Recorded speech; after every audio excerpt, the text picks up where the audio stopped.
Welcome to renaissance 2.0। आज हम शुरू करते हैं क्लास 11th की पॉलिटिकल साइंस का third chapter, election and representation. एक छोटा सा नोट आप लोगों के लिए कि वीडियो के साथ साथ अपने नोट्स ज़रूर बनाएं, क्योंकि यही नोट्स आगे आंसर्स लिखने में आपकी हेल्प करेंगे। अब सबसे पहले इलेक्शंस का मतलब जानते हैं कि व्हाट आर इलेक्शंस। तो इलेक्शन एक प्रोसेस है जिसमें बहुत से लोग एक डिसीजन ले रहे हैं कि एक पब्लिक ऑफिस में कौन आएगा।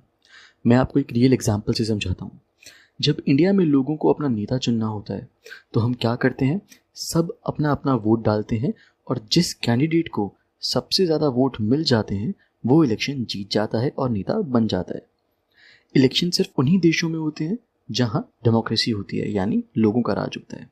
ठीक, इलेक्शन एक जरिया है, एक रास्ता है लोगों का सरकार पे भरोसा दिखाने का। अगर लोगों को सरकार पे भरोसा है तो अगली बार भी उनके लिए वोट करेंगे, अगर भरोसा नहीं है तो उसे चेंज भी कर सकते हैं वोट ना देके। ठीक, अब देखते हैं डेमोक्रेसी क्या होती है। तो डेमोक्रेसी एक ऐसी गवर्नमेंट होती है जहां जनता के पास सुप्रीम पावर है और वो उसे यूज करके डायरेक्टली गवर्नमेंट बना सकते हैं या हटा भी सकते हैं। अब हमारा कॉन्स्टिट्यूशन यानी हमारा कानून इलेक्शंस के लिए कुछ बेसिक रूल्स भी इस्टेब्लिश करता है, जैसे कौन वोट दे पाएगा, कौन इलेक्शन में खड़ा हो पाएगा, कौन कौन इलेक्शंस को सुपरवाइज करेगा, एटसेट्रा एटसेट्रा। अब बात करते हैं कि इंडिया में कैसा इलेक्शन सिस्टम है। तो सबसे पहले आता है first past the post system, FPTP। अब FPTP सिस्टम सबसे सिंपल तरीका है इलेक्शंस का, जिसमें हर इंसान के पास एक वोट है और जो कैंडिडेट सबसे ज़्यादा वोट पाता है वही इलेक्शन जीतता है। अब क्योंकि इंडिया एक बहुत बड़ा देश है और सब लोग एक जगह आके वोट नहीं कर सकते, इसलिए हमने इंडिया को 543 कॉन्स्टिट्यूएंसीज यानी पार्ट्स में डिवाइड कर दिया। तो अब इलेक्शन कैसे होते हैं, आपको आसान तरीके से समझाने के लिए हम यहाँ पे सिर्फ दो पॉलिटिकल पार्टीज का एग्जाम्पल लेते हैं। पहले बीजेपी और कांग्रेस। अब ये दोनों पॉलिटिकल पार्टीज हर कॉन्स्टिट्यूएंसी में अपना एक एक कैंडिडेट खड़ा करेंगी और उस कॉन्स्टिट्यूएंसी के लोग उन कैंडिडेट्स के लिए वोट करेंगे। तो जिस कैंडिडेट को उसकी कॉन्स्टिट्यूएंसी में सबसे ज़्यादा वोट मिलेंगे वो वहाँ जीत जाएगा, और जिस पार्टी के ज़्यादा कैंडिडेट्स जीतेंगे ऑल ओवर इंडिया में वो पार्टी इलेक्शन जीत जाएगी। It's as simple as that.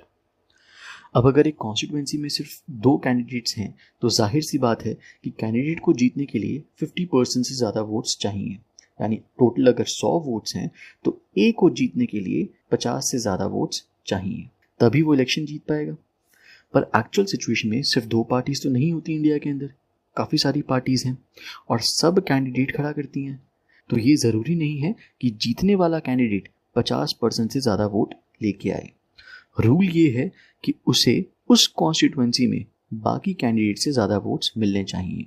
जैसे हो सकता है कि इस विनिंग कैंडिडेट को सिर्फ 30% वोट मिले हो, 30%, पर बाकियों को उससे कम मिले हैं, तो भी कैंडिडेट ए ही जीता माना जाएगा क्योंकि उसे बाकियों से ज़्यादा वोट्स मिले हैं। इस मेथड को पॉपुलैरिटी सिस्टम भी कहते हैं।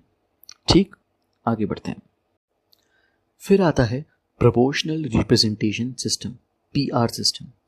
अब प्रोपोर्शनल रिप्रेजेंटेशन सिस्टम में जिस पार्टी को जितने परसेंट वोट मिले हैं उतने ही परसेंट सीट्स भी मिलेंगी, यानी अगर एक पार्टी को 20% वोट मिले हैं तो उसे 20% सीट मिलेंगी। अब इसके अंदर भी दो टाइप्स हैं। पहला, जिसमें पूरा देश ही एक कॉन्स्टिट्यूएंसी है, खास तौर से वो देश जो साइज में छोटे हैं जैसे इजराइल और नेदरलैंड्स। और दूसरा, जहां देश को काफ़ी सारी कॉन्स्टिट्यूएंसीज में डिवाइड कर रखा है, जैसे अर्जेंटीना और पोर्तुगल। इंडिया में हमने PR सिस्टम बहुत लिमिटेड लेवल पे अपनाया है, वो भी उन इलेक्शंस में जो इनडायरेक्ट हैं। इनडायरेक्ट मतलब यानी जहां हम खुद कैंडिडेट के लिए वोट नहीं कर रहे, बल्कि हमारे कॉन्स्टिट्यूएंसी के रिप्रेजेंटेटिव जो हमारे एरिया से जीते थे इलेक्शन में वो हमारे बिहाफ पे वोट करते हैं, जैसे कि एग्जाम्पल राज्यसभा इलेक्शंस में या फिर प्रेसिडेंशियल इलेक्शंस में। ठीक, अब ये है PR सिस्टम का तीसरा variant, single transferable vote system. तो एक बार इसे ब्रीफ में समझते हैं। इस इलेक्शन में लोग डायरेक्टली वोट नहीं करते, बल्कि उनकी कॉन्स्टिट्यूएंसी से जो कैंडिडेट जीता था, जो उनका रिप्रेजेंटेटिव है, वो उनकी तरफ से वोट करेगा। इसमें हर वोटर को एक प्रेफरेंस लिस्ट बनानी पड़ती है। जैसे फॉर एग्जांपल हमारे पास 4 कैंडिडेट हैं, A, B, C और D, और सपोज मैंने अपनी प्रेफरेंस दे दी B को 1, ए को 2, बी को 3 और सी को 4। ऐसे ही सब वोटर्स ने अपनी प्रेफरेंस दी। तो अब पहली काउंटिंग होगी। अब सपोज मेरा फर्स्ट प्रेफरेंस वाला कैंडिडेट यानी बी लास्ट आया, तो वो इलेक्शन से बाहर हो जाएगा, और ताकि मेरा वोट बेकार ना जाए, मेरा वोट मेरी सेकंड प्रेफरेंस को चला जाएगा और फिर दोबारा काउंटिंग होगी। और ये प्रोसेस तब तक चलेगी जब तक हमारे पास एक विनर ना आ जाए। और विनर को जीतने के लिए मिनिमम नंबर ऑफ वोट्स जीतने पड़ेंगे, जो इस फॉर्मूला से निकालेंगे। Total votes polled upon total number of candidates to be elected plus 1 whole में प्लस 1। अब फॉर्मूला को देखकर आप पैनिक मत हो, इसे मैं एक सिंपल एग्जांपल से समझाता हूँ। अब सपोज राज्यसभा में 4 मेंबर्स को इलेक्ट करना है और इलेक्ट करने वाले 200 लोग हैं, तो यानी टोटल नंबर ऑफ वोटर्स कितने हो गए 200 अपॉन हमने कैंडिडेट्स कितने इलेक्ट करने हैं 4, और यहाँ पे आ गया प्लस 1 और होल का एक प्लस 1, तो ये आ गया 200/5 40 प्लस 1 यानी 41। तो यानी मिनिमम नंबर ऑफ वोट्स कितने चाहिए जीतने के लिए 41। ठीक, आगे बढ़े। अब एफपीटीपी और पीआर सिस्टम के बीच का कंपैरिजन देखते हैं। एफपीटीपी में देश को कॉन्स्टिट्यूएंसीज में डिवाइड किया जाता है, बट पीआर सिस्टम में ऑप्शन है हमारे पास पूरे देश को एक कॉन्स्टिट्यूएंसी मानने का। यहाँ पर हर कॉन्स्टिट्यूएंसी से एक ही रिप्रेजेंटेटिव होगा, पर पीआर सिस्टम में एक एरिया से एक से ज़्यादा रिप्रेजेंटेटिव हो सकते हैं, क्योंकि यहाँ पे परसेंटेज ऑफ वोट के हिसाब से सीट्स मिलती हैं। एफपीटीपी में लोग कैंडिडेट के लिए वोट करते हैं, पर पीआर में लोग पार्टी के लिए वोट करते हैं।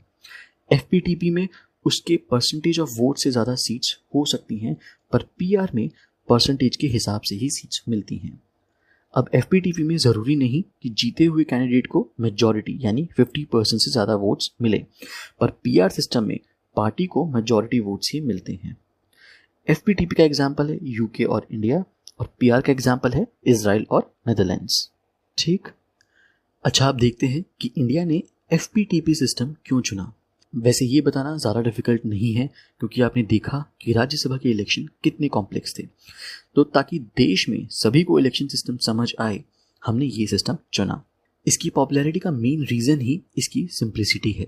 दूसरा, एफपीटीपी सिस्टम लोगों को मौका देता है कि सिर्फ पार्टी ही नहीं बल्कि अपनी पसंद के कैंडिडेट को वोट कर पाएं, ऐसा कैंडिडेट जो उनके लिए वाकई काम करेगा।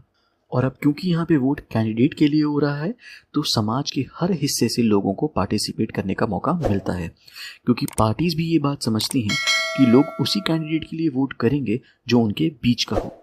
और क्योंकि इंडिया इतना डाइवर्स देश है, एफपीटीपी में सबको आगे आने का मौका मिलता है। इस वीडियो में इतना ही, बाकी का चैप्टर हम पार्ट 2 में कवर करेंगे।